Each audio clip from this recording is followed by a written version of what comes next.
गर्मी तो बहुत है, पर चलो एक श्लोक में गीता का भी चूँकि अगर जिस दिन नहीं सुनाते हैं उसी दिन हमारे भगवान कहते हैं कि ये गीता नहीं सुनाई आप जो है, तो हम गीता को सुनाना चाहिए, चाहे एक ही श्लोक है। देखो गर्मी तो है ही है, गर्मी की तो कोई बात ही नहीं।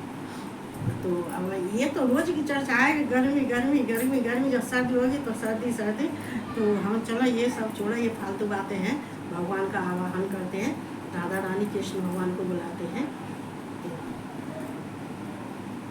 ओम कृष्णाय नमः, ओम वासुदेवाय नमः, ओम परमात्मने नमः, ओम राधा वल्लभाय नमः, ओम गोविंदाय नमो नमः, ओम कृष्ण वासुदेवाय हरे, परमात्मने प्रणतः कृष्णाय गोविंदाय नमो नमः।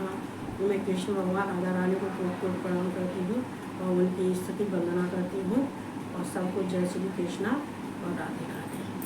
तो चलते हैं। तो यहाँ पे आज हमने लिखा है, आज ये लिखा है जो भगवान कृष्ण अर्जुन से जो कहते हैं, आज हमने वो ही लिखा है कि देखो हमें भगवान गुरु और परमात्मा और कहते हैं योगी जितने हैं उनसे हमें कौन से उपदेश लेना चाहिए, कौन सा। आज भगवान के बारे में, गुरु के बारे में, सब के बारे में लिखा है कि देखो मनुष्य को हाथ पे हाथ धर के नहीं बैठना चाहिए।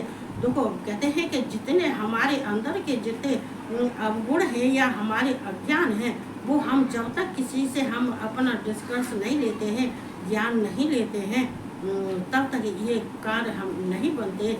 इसलिए हमें हमेशा जो है देखो वाल्मीकि में भी मैं अभी भी कह रही थी कि देखो ये गुरु कौन थे, गुरु तो ये भी बने थे।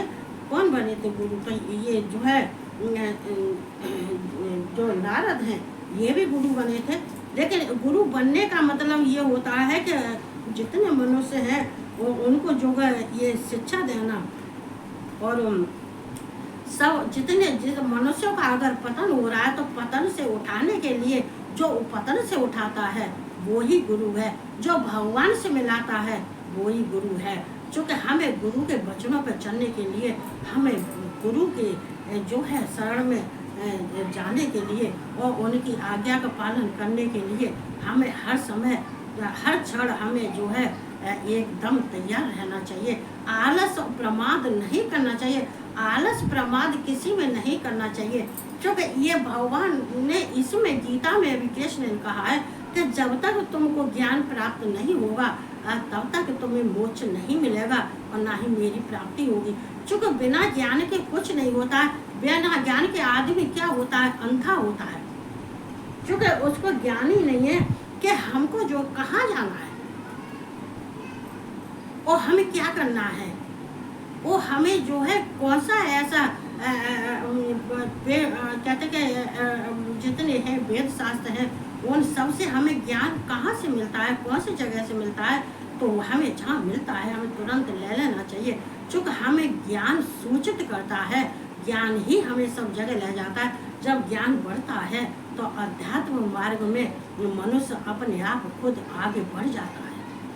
फिर अगर कोई उसको लौटाना चाहे तो वो लौट नहीं सकता है। कहते हैं कि जीव और आत्मा, मनुष्य क्या करता है? आत्मा और शरीर से संबंध जोड़ता है तो कहता है कि आत्मा है वही शरीर है। अरे तुम जड़ चेतन को एक कैसे कर सकते हो? तुम जड़ को और चेतन को एक कर सकते हो? नहीं कर सकते ना। जड़ अपना कार्य करती है, चेतन अपना कार्य करता है। ये मृत्यु क्यों होती है? क्योंकि मनुष्य मृत्यु से डरता है। और कहते हैं ये जब मृत्यु से डरता है और डरने के बाद में ये सोचता है कि हमारी मृत्यु हो जाएगी, लेकिन अपने कर्मों से नहीं डरता है। कहता है कर्म हमारे अच्छे हैं तो मृत्यु जो है हमारे लिए एक खुशी का कारण है। क्योंकि जब बाल्यावस्था होती है तो बाल्यावस्था में रहते हैं, और जब जवानी होती है तो उसमें जो है अपने जवानी में रह जाते। जब बुढ़ापा होता है, जर्जर होता है, कहते हैं एक मकान होता है। मकान क्या होता है? जब मकान नया मकान होता है तो उसको और लेकिन उनको अच्छा लगता है, कहते हैं कि ये मकान अच्छा है। ये क्या है? ये जन्म है। अच्छा मकान, अगर हम नया मकान बनाए तो ये जन्म है। अगर मकान जो है और ये मकान जब पुराने होने लगा तो ये जर्जर हो गया। और ये मालूम पड़े कि ये जब टूटने फूटने लगा तो ये सोच लो कि इसका जो है अंत आ गया। और मालूम पड़ेगा एकदम ध्वस्त हो गया तो सोच लो मृत्यु हो गई। तो इस शरीर को भी जो है मकान की तरह से समझो, ये नष्ट होने वाला। संसार की जितनी वस्तुएं सब नष्ट हो, किसी की ताकत नहीं है जो कि वो रोक सके। जितने रिश्ते हैं वो भी सारे नष्ट होते हैं, वो भी उनका भी विध्वंस हो जाता है। जितने शरीर हैं वो शरीर भी नष्ट होते हैं, कोई शरीर को रोक नहीं पाता है। किसी ने अपनी मृत्यु को कभी रोका है? जन्म को रोका है? ना ही जन्म को रोका, ना ही मृत्यु को रोका है। जो भगवान के हाथों में है वो मनुष्य अपने हाथ में कैसे ले सकता है? ये हो ही नहीं सकता है। तो हम यहाँ पे कहते हैं कि हमें ये कहाँ से मिलता है? जब तुम अच्छे इंसानों के पास में बैठोगे तो तुम्हें ज्ञान प्राप्त होगा, और बुरे कुकर्मी लोगों के पास में बैठोगे और कुसंगत में बैठोगे तो तुम्हारे पास में कुसंगत का असर आएगा, तो वो जीवन भर, और एक बार आने के बाद में वो मिटता नहीं है। मनुष्य मर जाता है, मिट जाता है, जन्म जन्म लेता है, मरता है, कीड़े का, मकोड़े का, गधे का, कुत्ते का, सबका लेता है, लेकिन जो है फिर वो कुसंगत से वो दूर नहीं हट पाता है। इसलिए बस कहते हैं कि अगर हम जो है ये शुरुआत में ही जब हम अपने को बदल लेते हैं, सुधार कर लेते हैं और ज्ञान प्राप्त कर लेते हैं, तो हो सकता है कि ये भी जन्म सुधर जाए और आगे का भी जो है और पीढ़ी भी हमारी सब जो है सुरक्षित रहे और सुधर जाए। तो गीता में ये जरूर ज्ञान लेना चाहिए। ये ज्ञान गीता में मिलेगा, और किसी में नहीं मिलेगा, गीता में मिलेगा। इंद्रियार्थेषु वैराग्य मन अहंकार जन्म मृत जरा व्याधि दुख है दोषानुदर्शनम। देखो मैं अभी जो बता रही थी, और ये इस श्लोक भी वही आ गया जो मैं बता रही थी, वही आ गया। देखो यहाँ पर इस कहते भगवान कृष्ण कह रहे हैं, इस लोक और परलोक के संपूर्ण भोगों में आसक्ति का अभाव और अहंकार का भी अभाव, जन्म मृत्यु जरा और रोग आदि में दुख और दोषों का बार बार विचार करना।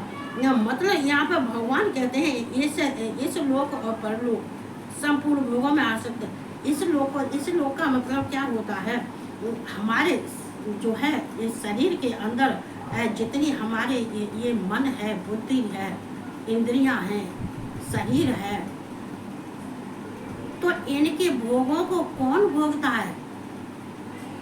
हमारी इंद्रियों के भोगों को कौन भोगता है? ये रूप, रस, गंध, शब्द, स्पर्श, ये हमारी इंद्रियां इन्हीं भोगों को भोगती हैं।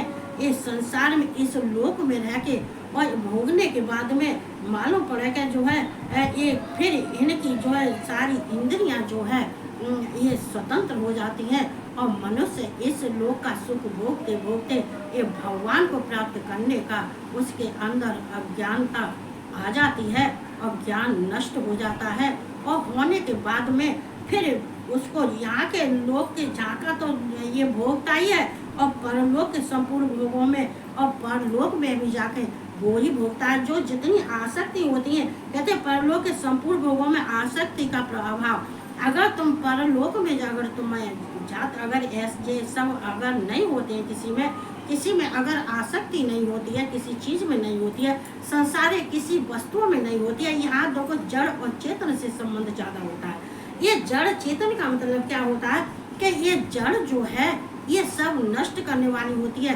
ये माया है, ये प्रकृति है, ये प्रकृति के स्वभाव में जो डूब जाता है, और माया जिसके ऊपर अपने में ढक लेती है, ढकने के बाद में मनुष्य के अंदर जो है ये अच्छे कामों का, अच्छे गुणों का अभाव हो जाता है और बुरे गुण उसमें आ जाते हैं।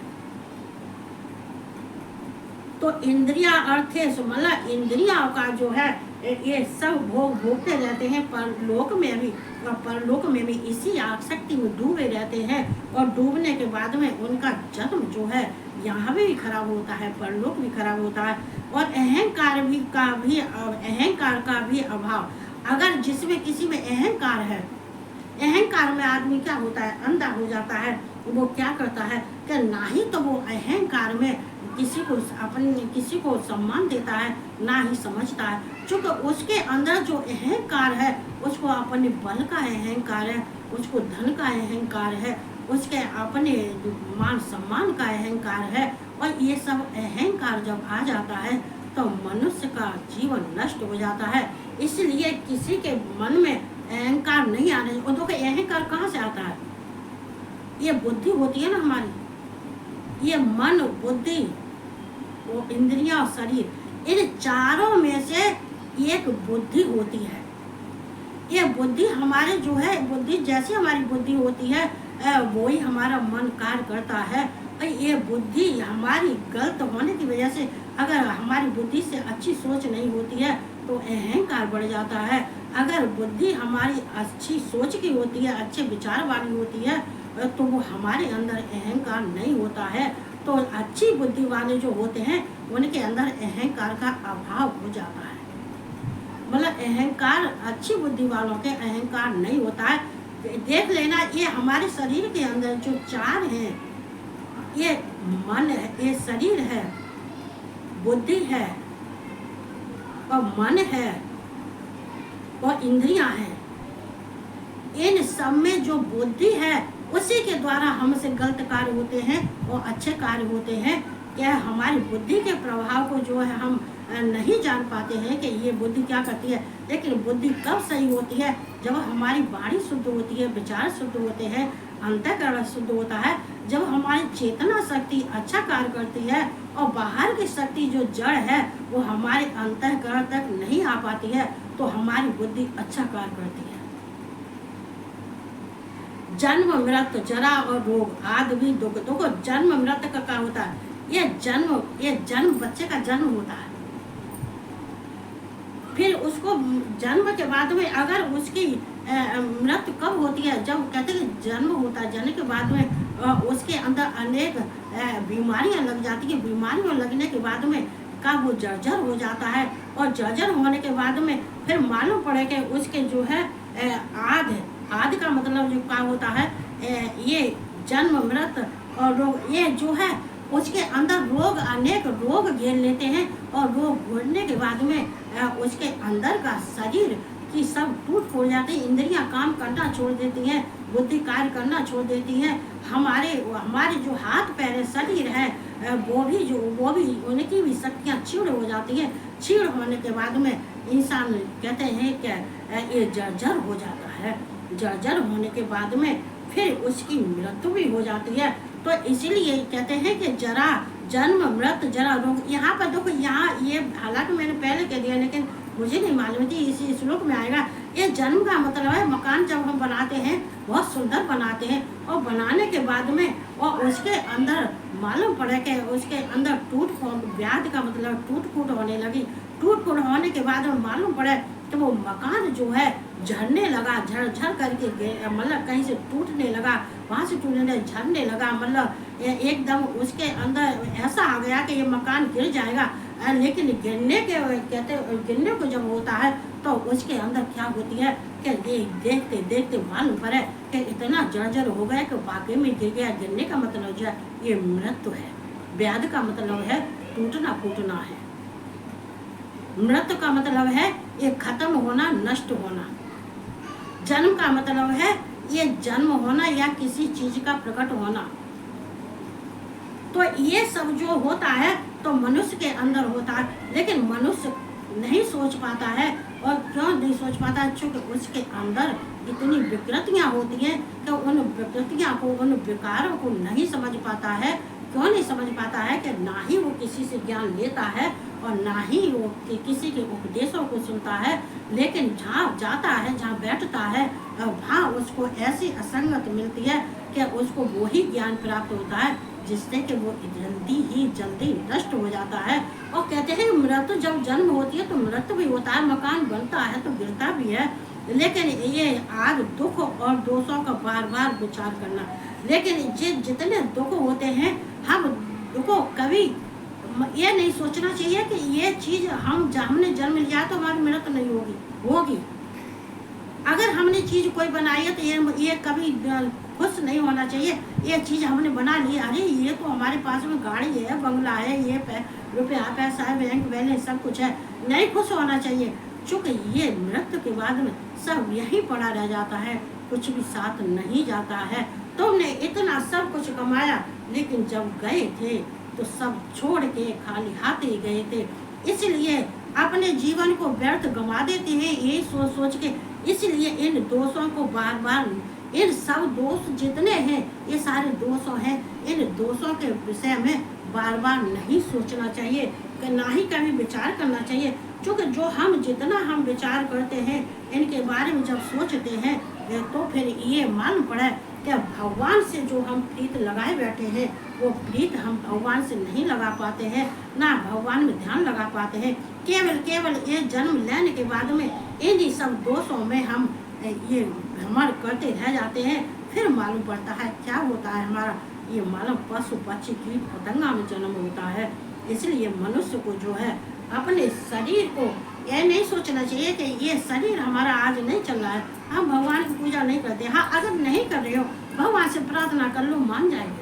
आज कह दो आज हमारा शरीर स्वस्थ नहीं है, आज हम सेवा नहीं कर पाएंगे, तो लेकिन सेवा नहीं कर पाएंगे भगवान मान जाते हैं। लेकिन अगर बिस्तर पर भी लेटे हो तो भगवान का ही चिंतन और ध्यान करना चाहिए और किसी का नहीं करना चाहिए। ये नहीं करना चाहिए कि उसने क्या किया, उसने क्या किया, उसने ऐसा कहा, उसने, अरे जिसने जैसा किया जैसा कहा वो उसके लिए, हम लोगों के लिए नहीं है। जो भक्ति करने वाला होता है उसके लिए ये सब चीज़ मायने नहीं रखती है। ये ध्यान रखना चाहिए। ये रखते हुए मनुष्य को गीता का उपदेश जरूर लेते रहना चाहिए, जिससे कि तुम्हारा जीवन सफल हो जाएगा और व्याधि आदि से, जरा व्याधि आदि से, दुख से, सबसे तुम्हारी निवृत्ति हो जाएगी और भगवान का लोक तुम्हें प्राप्त होगा।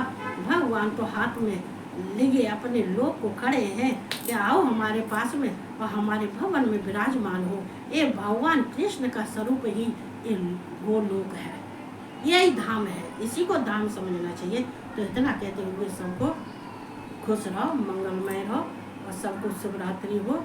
सबको हरि जय श्री कृष्ण, राधे राधे और सबको शुभ रात्रि और गुड नाइट।